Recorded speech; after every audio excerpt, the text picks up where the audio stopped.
6.4, Solving Radical Equations and Inequalities. So make sure you write this core concept at the beginning, solving radical equations. To solve a radical equation, you are going to need to follow these steps. Step 1, you will isolate the radical on one side of the equation, if necessary. Step 2, raise each side of the equation to the same exponent to eliminate the radical and obtain linear, quadratic, or other polynomial equation. Step 3, solve the resulting equation using techniques you've learned in previous chapters.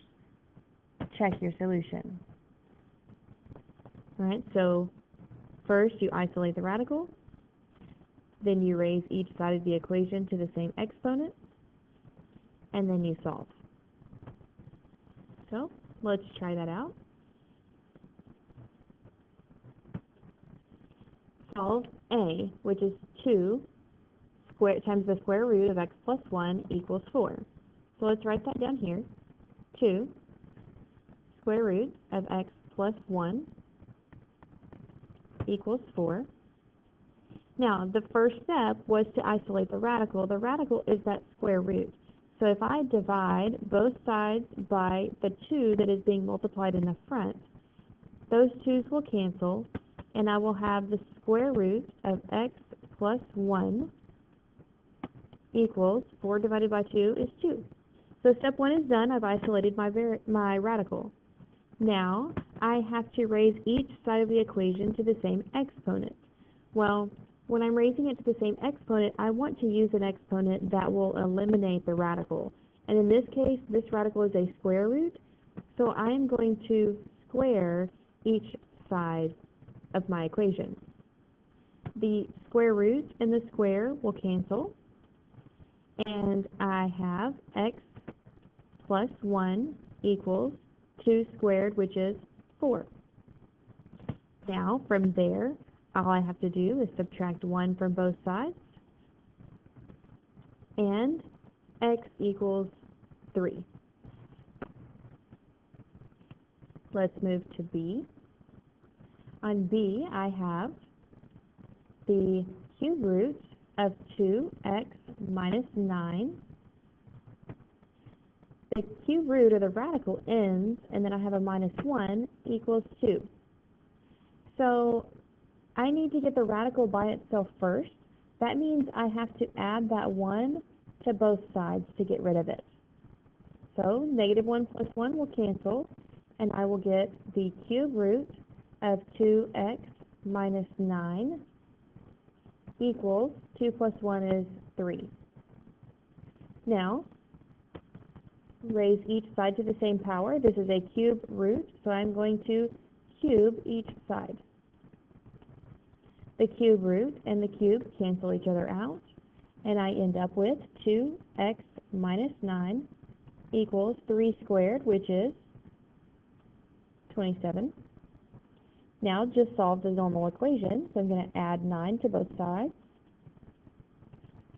Negative 9 plus 9 will cancel, and 2x is equal to 36. Continue to solve, so I'm going to divide both sides by 2. The 2's will cancel, and x is equal to 36 divided by 2, so it's going to give me 18.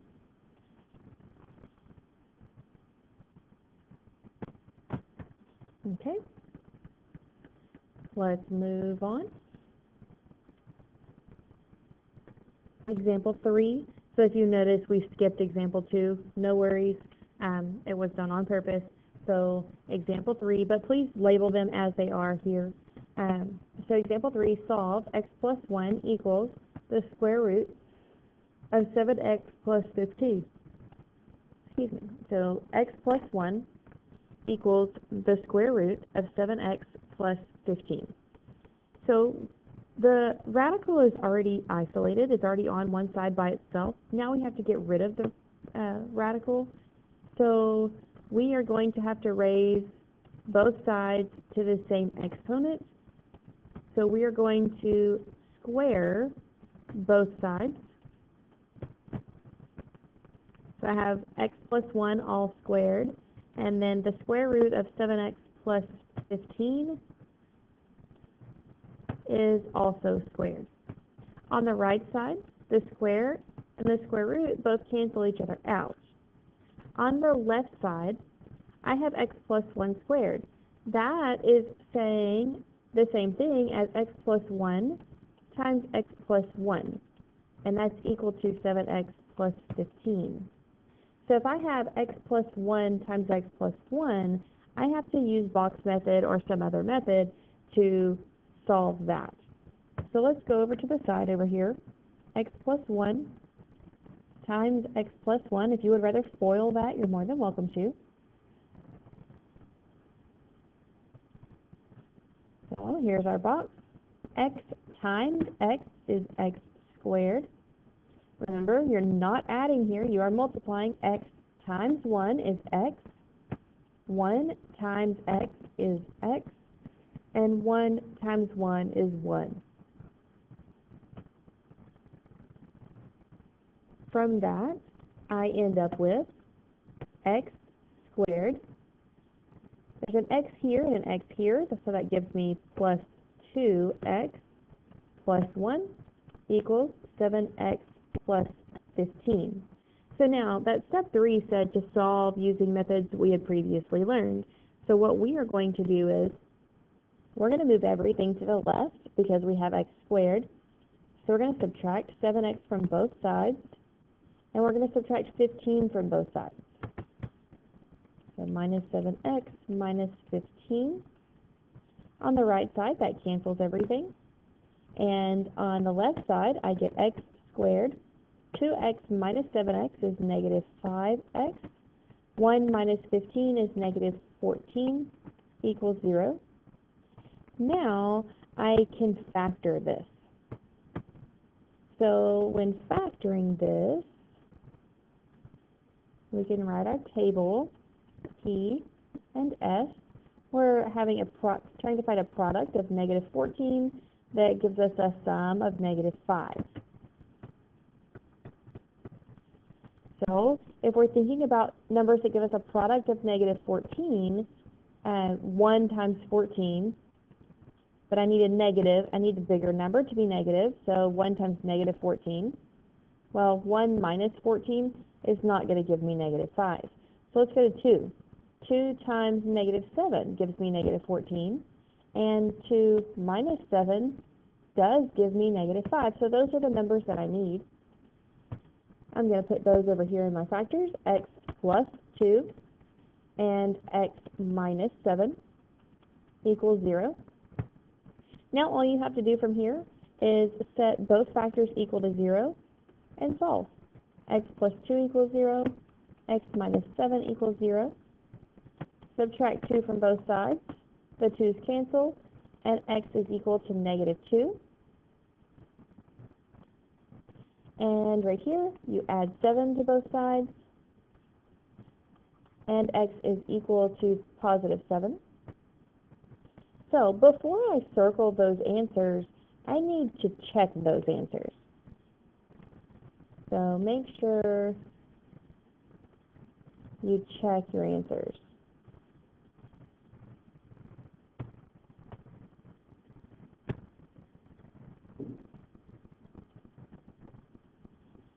All right, so in the checks down here, we're going to start with the original equation. X plus 1 equals the square root of 7x plus 15. Okay, when we do this, let's first start with the negative 2. So we're going to plug negative 2 in for each and every x. So I have a negative 2 there, and I'll have a negative 2 here. So that's negative 2 plus 1 equals the square root of 7 times negative 2 plus 15. All right, so negative 2 plus 1 is negative 1. The square root, 7 times negative 2 is negative 14 plus 15. Negative 14 plus 15 is 1, so I have the square root of 1. The left side is negative 1. Well, the square root of 1 is 1, so I have negative 1 equals 1. Well, that doesn't work out. Negative 1 does not equal 1. So that means that x equals negative 2 does not work. Now let's try 7. So write the original equation again. X plus 1 equals the square root of 7x plus 15. For every x, I'm plugging in 7. So I have a 7 here, and I will have a 7 here. So I've got 7 plus 1 equals the square root of 7 times 7 plus 15. 7 plus 1 is 8 equals the square root. 7 times 7 is 49 plus 15. 49 plus 15 is 64. So now I have 8 equals the square root of 64. And the square root of 64 is 8. So 8 equals 8. That checks out, which means I can go back up here, and 7 is my answer. So always check. Don't circle them until you check them. But guys, whenever I go through and grade this, I'm going to be looking to see, did you mark out the answer that was wrong? Did you highlight or put a box around the answer that was right? So make sure you're paying attention to that. Make sure you're putting a mark through. Just don't scribble it out. Just one simple slash mark through the answer that's wrong, if there is one. There may not always be one. And then highlight or put a box around the answer that is correct, depending on what you're using for your homework. All right, moving on to example 4.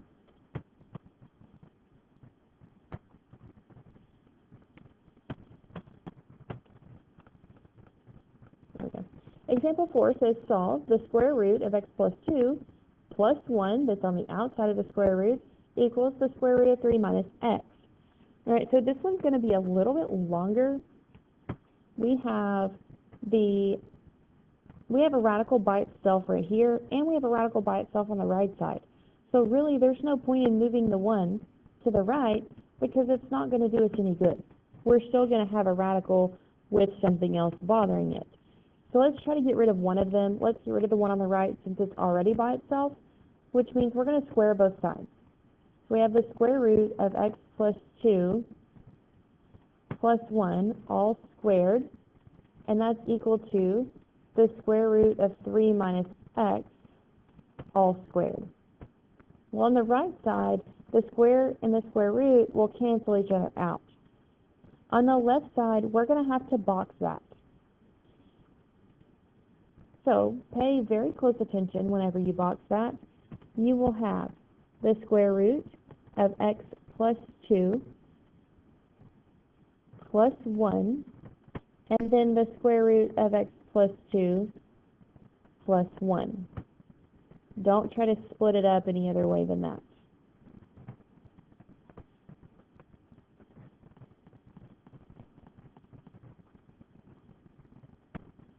Okay? So if I multiply the square root of x plus 2 times the square root of x plus 2, that's going to give me the square root of x plus 2 squared. Really, it just leaves me with what's inside, x plus 2. Then I'm going to multiply the square root of x plus 2 times 1. That's going to give me the square root of x plus 2. And I'm going to do it again down here. That's going to give me the square root of x plus 2. And 1 times 1 is 1. So, moving right on down, I am going to now pull what I have from my box. I have x plus 2 plus 1 that I'm going to put together here, x plus 2 plus 1. And then I have a square root of x plus 2 and a square root of x plus 2. That's going to be plus 2 square root of x plus 2 equals, this 3 minus x is just going to come straight on down. Let's simplify this left side. I can add this 2 plus 1 right here. So I have x plus 3 plus 2 times the square root of x plus 2 equals 3 minus x. Now, we're going to have to do all of this again because we saw the square root here. So let's move everything that we can to the right side.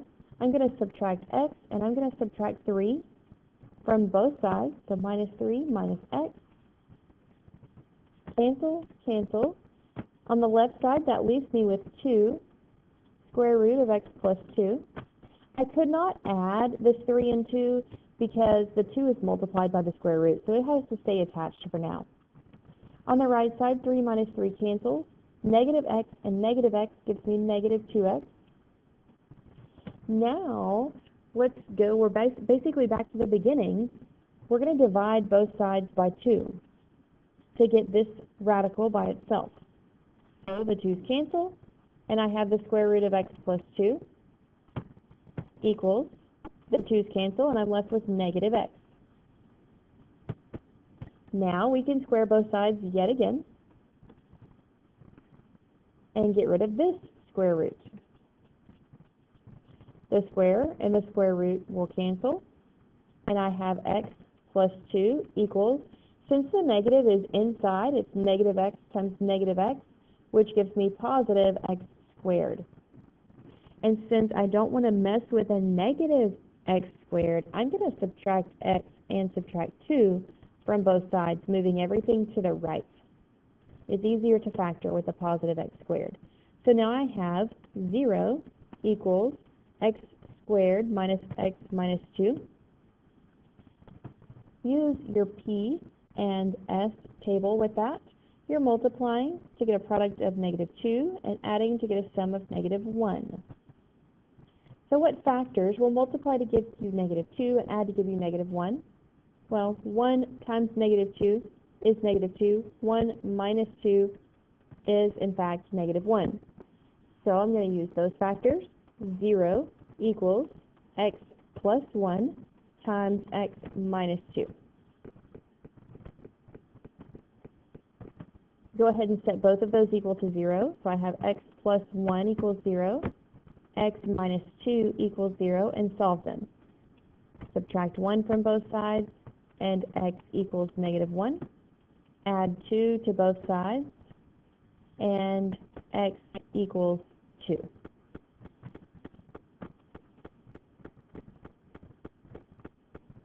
Okay, now we can check those answers. So to check, we're going to start back with the original problem, which is the square root of x plus 2 plus 1 equals the square root of 3 minus x. We are plugging in negative 1 first. So I have a negative 1 here and a negative 1 here, which gives me the square root of negative 1 plus 2 plus 1 equals the square root of 3 minus negative 1. So pay close attention to that. And guys, the only reason that I write those down first is so I can use the same color for them and a different color for everything else. You don't have to do that. I'm just trying to show you where you're plugging your numbers in. So right here, negative 1 plus 2 gives me 1. I have the square root of 1. Then a plus 1 equals the square root. 3 minus negative 1 becomes 3 plus 1, which is 4. The square root of 1 is 1 plus 1. 1 plus 1 is 2. Equals. The square root of 4 is 2. 2 equals 2. That checks out. So negative 1 is an answer. Now, let's check the right side. So let's check 2. Back to the original. Square root of x plus 2 plus 1 equals the square root of 3 minus x. I'm plugging in 2 for every x. So I get the square root of 2 plus 2 plus 1 equals the square root of 3 minus 2. 2 plus 2 is 4, so I have the square root of 4 plus 1. The square root of 4 is 2 plus 1, and 2 plus 1 is 3. 3 minus 2 is 1, so that gives me the square root of 1. The square root of 1 is 1. And does 3 equal 1? And no, it does not. 3 does not equal 1, so x equals 2 is not an answer. So our only answer here was x equals -1. Right? Example 5. In example 5, we have solve 2x to the 3/4 power plus 2 equals 10. We're going to start off by subtracting 2 from both sides, and we get 2x all to the 3/4 power equals 8, because 10 minus 2 is 8. Now, this one's a little bit different than something that we've done before, but if I'm raised to a 3/4 power, the way that I can offset that or cancel that 3/4 power is to raise to the reciprocal power.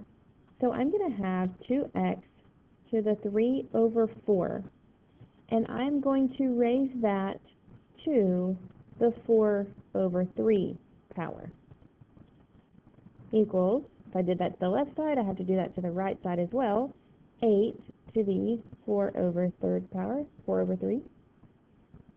So now, these powers cancel, and I'm left with 2x. On the right side, if you put in your calculator 8 to the 4/3, you're going to get 16. Now solve. Just divide by 2 on both sides, and x equals 8. And there you go. You want to plug that back in to check it. You have 2 times 8 all to the 3/4 plus 2 equals 10. 2 times 8 is 16. Now to the 3/4 plus 2 equals 10. Put in your calculator 16 to the 3/4, then you're going to get 8. I'm sorry, I messed up right here. I put 8 right here instead of 10. Sorry, that should be 10 because that 10 just comes straight down. So this is 8 plus 2. 8 plus 2 is 10. So if I just bring the right side down, 10 equals 10, and it does check out. All right, moving on. Last example here, example 6. Solve x plus 30 to the 1/2 equals x. So if I'm to the 1/2 power, the reciprocal of 1/2 is 2. So I'm going to square both sides. X plus 30 to the 1/2 squared equals x squared. Those powers cancel, and I get x plus 30 equals x squared. Then I'm going to move everything to the right. Subtract 30, subtract x, subtract 30. The left side cancels, and I get 0 equals x squared minus x minus 30.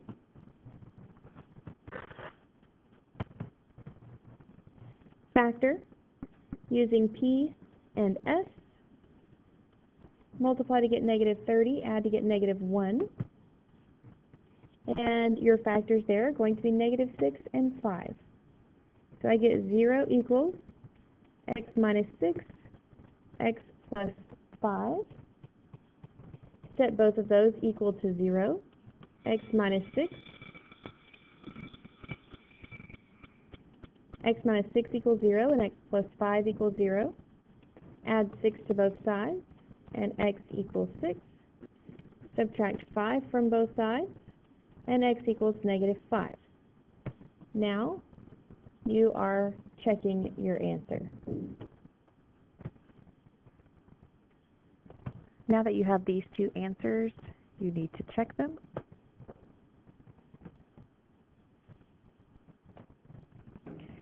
Don't forget, whenever you check, make sure you use the original equation.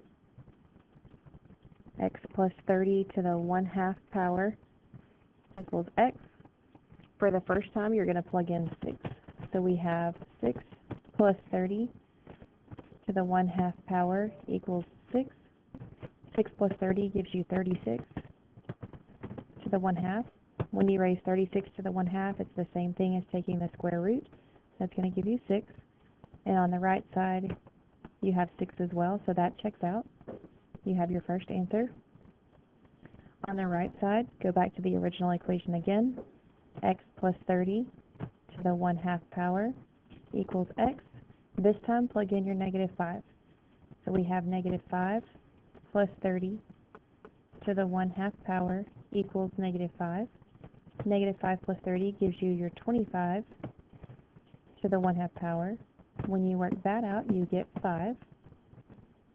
And the right side says negative 5. So 5 does not equal negative 5. Therefore, that answer does not work. Make sure you put a slash through it. Don't scribble it out. And circle your other answer.